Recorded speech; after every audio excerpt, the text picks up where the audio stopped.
परिणय की बुनियाद।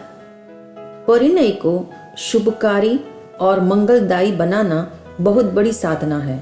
इस साधना को संपन्न करने हेतु समझ शक्ति की छतरी थामकर चलना पड़ता है और सहिष्णुता का तप भी करना पड़ता है। इतना ही नहीं, अनेक क्षेत्रों की जिम्मेदारी के साथ इसमें अंतिम श्वास तक की तपस्या भी है। अतः हर नई सुबह के साथ परस्पर अनुकूल बनने हेतु संकल्पबद्ध होना ही इस साधना का सार है। कहते हैं प्रत्येक पुरुष को पत्नी मिल जाती है और स्त्री को पति मिल जाता है, लेकिन अनुकूल जीवन साथी लाखों में एक को मिल पाता है। स्मरण रहे, जीवन भर साथ रहने का प्रण करने मात्र से कोई जीवन साथी नहीं बन जाता। जब तक रिश्ते 90 डिग्री की नींव पर न ठहर जाए, तब तक साथ संगात की मधुर ध्वनि सतत गुंजायमान नहीं हो सकती। अगर संबंधों की बुनियाद ठोस नहीं है तो स्नेह का दरिया सूख जाता है, घृणा एवं तिरस्कार की पपड़ी उभर कर आ जाती है। ऐसी स्थिति में विवाह च्युइंग गम जैसा लगता है, जो प्रारंभ में मिठास देता है किंतु बाद में स्वादहीन हो जाता है। असल बात यह है, विवाह के प्रारंभिक दिनों में प्रायः प्रेम, आदर और उम्मीदों की सहज पूर्ति हो जाने से दोनों एक दूसरे की गलतियों को नज़रअंदाज कर देते हैं। यूं भी शुरुआत के दिन दावत एवं सैर सपाटों में यूं ही बीत जाते हैं। अफसोस इस बात का है, स्वर्ग जैसा सुख समय की धारा में रूखे एवं पथरीले धरातल पर आ उतरता है। फलतः परस्पर आदर और प्रेम शुष्क होने लगता है। विवाह के पश्चात उत्साह, उल्लास, विश्वास एवं प्रामाणिकता का जो इंडेक्स बढ़ना चाहिए था, वह कुंठा, हताशा और निराशा में बदल जाता है। इस तरह संबंधों की गाड़ी टॉप गियर में न जाकर रिवर्स गियर में चल पड़ती है। उम्मीदों की पूर्ति न होने से एक दूसरे के लिए सोचे गए अभिप्राय भी बदल जाते हैं। तब मस्तिष्क में ये पंक्तियां बार बार उभरती है, मैंने माना था जिनके मिलने से अकेलापन दूर हो जाएगा, जब वे मिले तब मैं और भी ज्यादा अकेला हो गया। इस तरह जिंदगी डेड रूटीन बन जाती है। कहा भी है, दाम्पत्य जीवन पहले कविता जैसा रसिक, फिर निबंध के समान कठिन और बाद में विवेचन की तरह शुष्क हो जाता है। निचोड़ यह है, परिणय में चयन के पश्चात जो मिला, जैसा मिला, उसे बिंद गया सो मोती समझकर सहज स्वीकार करते हुए कदम से कदम मिलाकर चलने में ही परिणय की शुभता है। यह गौरतलब है, शादी एक चमचमाता जूता है, इसे हर कोई पहनना चाहता है, किंतु इसे पहनकर ही पता लगता है कि वह कहाँ और क्यों काटता है। विवाह इसलिए किया जाता है कि जीवन में सुख चैन का संगीत पैदा हो। अगर दो व्यक्तियों का वाद विवाद बन जाए तो संगीत बेसुरा हो जाता है। जब बुद्धि से बुद्धि टकराए तो विवाद होता है और हृदय से हृदय मिलता है तो संवाद होता है। विवाद में दोनों हार जाते हैं और संवाद में सदा दोनों जीत जाते हैं। रिश्तों को फौलादी बनाने वाली एकमात्र समझ शक्ति की ऊर्जा है। समझ मस्तिष्क का ऐसा प्रकाश है जो अंतःकरण के गुणों को प्रकट करता है। जैसे तेल के अभाव में दीपक प्रकाश नहीं देता, ऐसे ही समझ के बिना रिश्ते अंधेरी गुफा के समान बन जाते हैं। फलतः संबंधों की कड़ियां टूटने लगती है। स्मरण रहे, रिश्तों का रेशमी धागा बड़ा कोमल है। यदि इसे उलझने से न बचाया जाए तो वह बहुत शीघ्र निजी स्वार्थ में उलझ सकता है। अगर खींचोगे तो टूटने का डर है और एक बार टूट जाए तो जुड़ना बहुत मुश्किल है। यदि जोड़ भी दो तो उसमें गांठ पड़ जाती है। इसलिए रिश्तों के सिल्की तंतुओं को संदेह की सिल्वर फिश से बचाकर रखना। स्वार्थ, संदेह और अहंकार जब अपना सिरा उठाते हैं तो संबंधों में गांठें पड़ जाती है। गांठ वाला धागा जब सुई में पिरोया नहीं जा सकता तो गांठ वाला हृदय दूसरों के जीवन में अपना स्थान कैसे प्रतिष्ठित कर सकेगा। जब रिश्तों में विश्वास का स्थान वहम ले लेता है तब लगाव मटमैला हो जाता है और संबंधों की स्निग्धता खुश्क हो जाती है।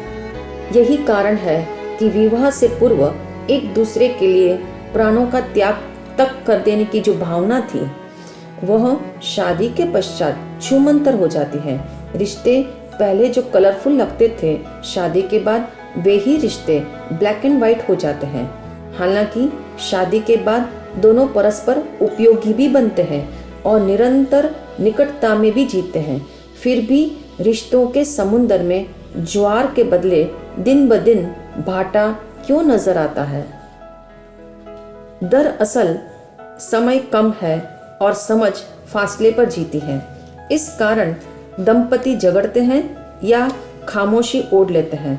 फलतः उनकी बेरुखी का प्रभाव धीरे धीरे बच्चों पर भी आने लगता है और उनका ऊर्जस्वी मानसिक क्षमता मुरझाने लगती है।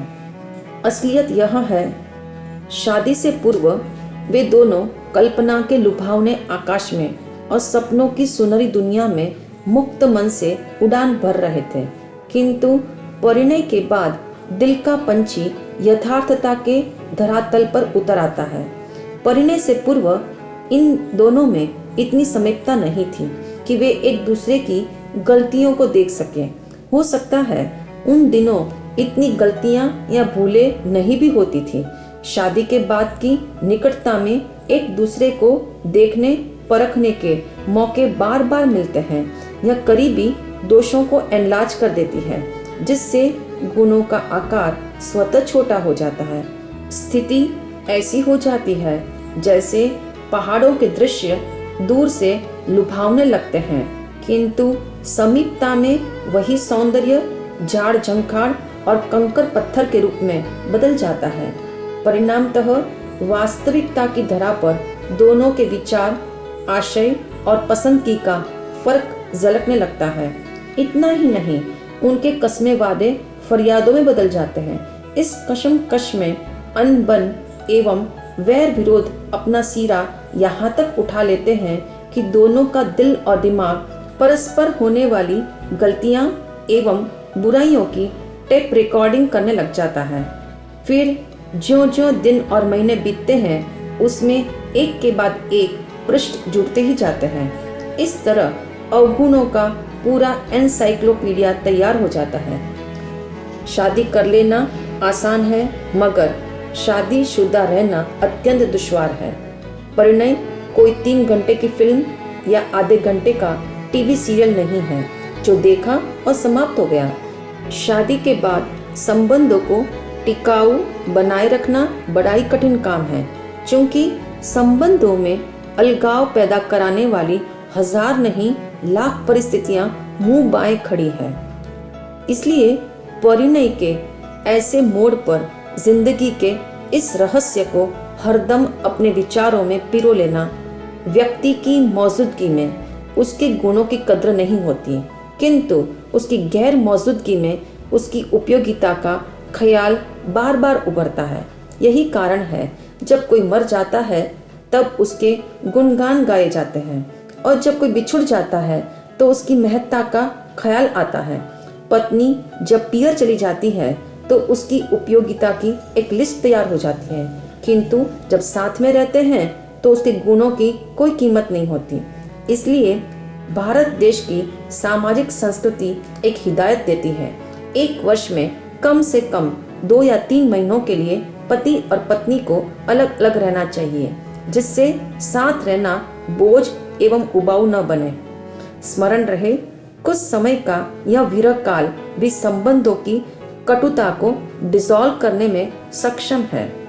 अल्पकालीन इस वियोग के दरमियान सहयोग का मूल्यांकन स्मृति पटल पर उभरते ही समझ शक्ति का स्वतः सूत्रपात होता है।